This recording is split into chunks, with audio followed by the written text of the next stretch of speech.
নমস্কাৰ বন্ধু বান্ধৱীসকল, স্বাগতম জনাইছোঁ মোৰ চেনেলৰ অন্য এটা গুৰুত্বপূৰ্ণ ভিডিঅ'লৈ। বন্ধু বান্ধৱীসকল, মই ট্ৰু জব চেনেলৰ জৰিয়তে অসমৰ বিভিন্ন চৰকাৰী বেচৰকাৰী চাকৰি বিজ্ঞাপন লৈ আপোনালোকৰ ওচৰলৈ আহোঁ। আজিও ঠিক তেনেধৰণে অসম চৰকাৰৰ অধীনত বন বিভাগৰ ফালৰ পৰা প্ৰকাশিত এটা বিজ্ঞাপন লৈ আপোনালোকৰ ওচৰলৈ আহিছোঁ।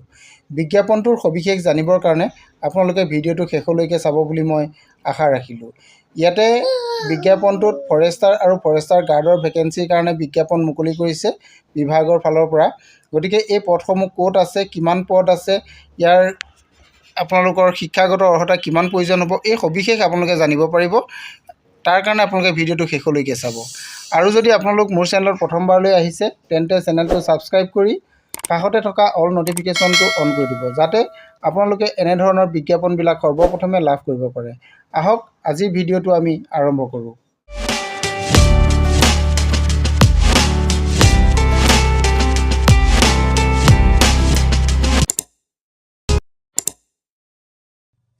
নমস্কাৰ বন্ধু বান্ধৱীসকল, আজি আপোনালোকৰ কাৰণে এটা বিশেষ বিজ্ঞাপন লৈ আহিছোঁ।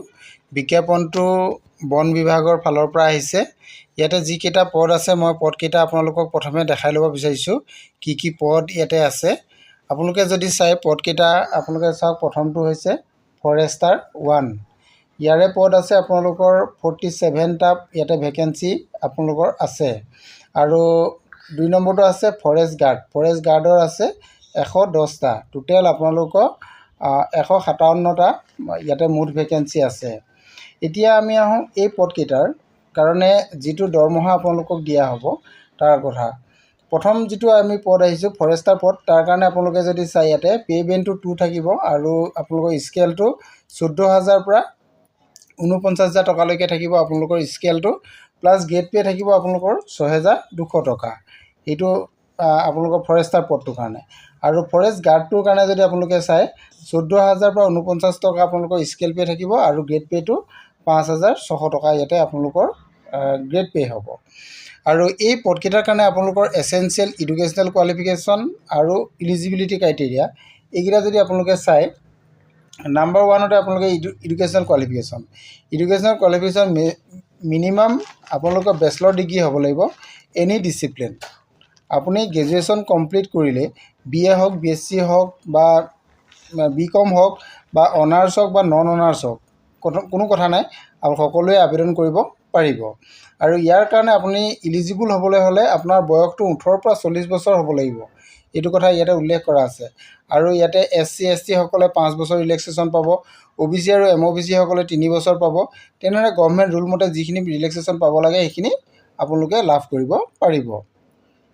আৰু যিটো ফৰেষ্ট গাৰ্ড আছে, ফৰেষ্ট গাৰ্ডৰ কাৰণে যদি আপোনালোকে চাই, ইয়াৰ এডুকেশ্যনেল কোৱালিফিকেশ্যনটো হায়াৰ ছেকেণ্ডেৰী বিচৰা হৈছে, অৰ্থাৎ ক্লাছ 10+2 আপুনি ইকুইভেলেণ্ট হ'ব লাগিব বা পাছ কৰা হ'ব লাগিব। আৰু ইয়াৰ কাৰণে বয়সটো আপোনালোকৰ 18 পৰা 40 বছৰ ধৰা হৈছে। SC ST সকলে 5 বছৰ পাব আৰু OBC সকলে 3 বছৰ। বাকী আদাৰ কেটেগৰী কেণ্ডিডেটসকলে কি পাব, এইখিনি গভৰ্ণমেণ্ট ৰুল মতে যিমানটো পাব লাগে সেইখিনি আপোনালোকে লাভ কৰিব। আৰু ইয়াৰ কাৰণে আপোনালোকৰ যিটো ফিজিকেল ষ্টেণ্ডাৰ্ডটো ইয়াতে উল্লেখ কৰা আছে। এইটো ফিজিকেল ষ্টেণ্ডাৰ্ড আপোনালোকৰ থাকিব লাগিব। আপোনালোকৰ হাইট কিমান হ'ব লাগিব, এইখিনি কথা ইয়াতে উল্লেখ কৰা আছে। মেলৰ কাৰণে আছে, ফিমেলৰ কাৰণে দিয়া আছে। জেনেৰেল কেটেগৰী কেণ্ডিডেটসকলৰ কাৰণে হাইটটো আপোনালোকৰ ইয়াতে উল্লেখ কৰা মতে মেল কেণ্ডিডেটসকলৰ কাৰণে 163 cm আৰু ফিমেল কেণ্ডিডেটৰ কাৰণে 153 cm হ'ব লাগিব। আৰু চিডুল টাইপ যিসকল কেণ্ডিডেট আছে, প্লেনৰ কেণ্ডিডেট, তেওঁলোকে মেলৰ কাৰণে ইয়াতে হাইটটো 153 আৰু ফিমেলৰ কাৰণে 145 হ'ব লাগিব। আৰু বাকী যিটো চেষ্টটো আপোনালোকৰ ইয়াতে নৰ্মেল 79 আৰু এক্সপাণ্ডেড আপোনালোকৰ 84 হ'ব লাগিব। এইটো আপোনালোকৰ ফিজিকেল ষ্টেণ্ডাৰ্ডটো থাকিব লাগিব। ইয়াৰ পিছত আপোনালোকে আবেদন কৰিব লাগিব। আবেদনটো আপোনালোকে অনলাইন মোডত কৰিব লাগিব। এইটো অফিচিয়েল ৱেবছাইট ইয়াতে দিয়া আছে। এই অফিচিয়েল ৱেবছাইটত আপুনি আবেদন কৰিব লাগিব। আৰু আবেদনৰ আপোনালোকৰ অন্তিম তাৰিখটো কিমান তাৰিখলৈকে হ'ব এই কথাটো ইয়াতে উল্লেখ আছে। আপোনালোকে চাওক, 23 ফেব্ৰুৱাৰী 2024 পৰা অনলাইন আবেদন আৰম্ভ হ'ব আৰু 15 মাৰ্চলৈকে আপোনালোকৰ অনলাইন আবেদন হ'ব। গতিকে আপোনালোকে 23 ফেব্ৰুৱাৰীৰ পৰা 15 মাৰ্চৰ ভিতৰত আপুনি আবেদন কৰিব লাগিব। আৰু ইয়াৰ আবেদন কৰোঁতে আপোনালোকে এটা অনলাইন মাচুল আপোনালোকে পে'মেণ্ট কৰিব লাগিব। এইটো ইয়াতে উল্লেখ কৰা আছে এপ্লিকেশ্যন ফিজ 150 ৰুপিজ পে'মেণ্ট কৰিব লাগিব। আৰু ইয়াতে 100 ৰুপিজ পে'মেণ্ট কৰিব লাগিব যিসকল SC ST কেণ্ডিডেট আছে তেওঁলোকে 150 ৰুপিজ ইয়াতে পে'মেণ্ট কৰিব লাগিব। এইটো কথা ইয়াতে উল্লেখ কৰি দিছে, আপোনালোকে চাব পাৰিব। এইটো আপোনালোকে চাওক। আৰু OBC আৰু MOBC কেণ্ডিডেটসকলৰ কাৰণেও সেইটো একেটাই 150 পে'মেণ্ট কৰিব লাগিব। এইখিনি কথা ইয়াতে উল্লেখ কৰি দিছে, আপোনালোকে চাব পাৰিব। আৰু এই পে'মেণ্টটো আপোনালোকে ক্ৰেডিট কাৰ্ড বা ডেবিট কাৰ্ড বা নেট বেংকিঙৰ সহায়ত আপোনালোকে পে'মেণ্ট কৰিব লাগিব।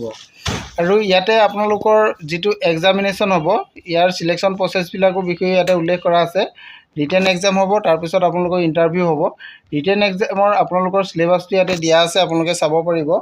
আৰু ফৰেষ্টাৰৰ কাৰণে আপোনালোকৰ ৰিটেন এক্সামত আপোনালোকৰ কি ছাবজেক্ট থাকিব, জেনেৰেল ইংলিছ, জেনেৰেল নলেজ, আৰু আপোনালোকৰ ইয়াতে ৰিজনিং এপ্টিটিউডৰ থাকিব, এৰিথমেটিক থাকিব হায়াৰ ছেকেণ্ডেৰী লেভেলৰ। এইখিনি পেপাৰৰ ভিতৰত আপোনালোকৰ এক্সামটো হ'ব। আৰু ফৰেষ্ট গাৰ্ডৰ বিষয়ে যিটো ৰিটেন টেষ্ট হ'ব তাতো general English, general knowledge, reasoning and attitude আৰু এৰিথমেটিক SSLC লেভেলৰ কুৱেশ্যন আপোনালোকৰ ইয়াতে আহিব। এইখিনি কথা ইয়াতে দিয়া আছে, গোটেইখিনি কথা আপোনালোকে চাব পাৰিব। ইয়াৰ অফিচিয়েল ৱেবছাইটত আপোনালোকে গৈ এই বিজ্ঞাপনটো ডাউনলোড কৰি ল'ব পাৰিব। এতিয়া আপোনালোকক সকলোখিনি কথা জনালোৱেই। আৰু সবিশেষ যদি কিবা জানিব বিচাৰে তেনেহ'লে আপোনালোকে মোৰ বিজ্ঞাপনটোৰ যিটো বিজ্ঞাপন দিছোঁ বিজ্ঞাপনটোত ইয়াত অফিচিয়েল ৱেবছাইটটো আপোনালোকক উল্লেখ কৰা আছে। এইটো অফিচিয়েল ৱেবছাইট দেখিছে নিশ্চয়। এই অফিচিয়েল ৱেবছাইটত আপোনালোকে ন'টিফিকেশ্যনটো লাভ কৰিব। আজিলৈ মানে থেংক ইউ।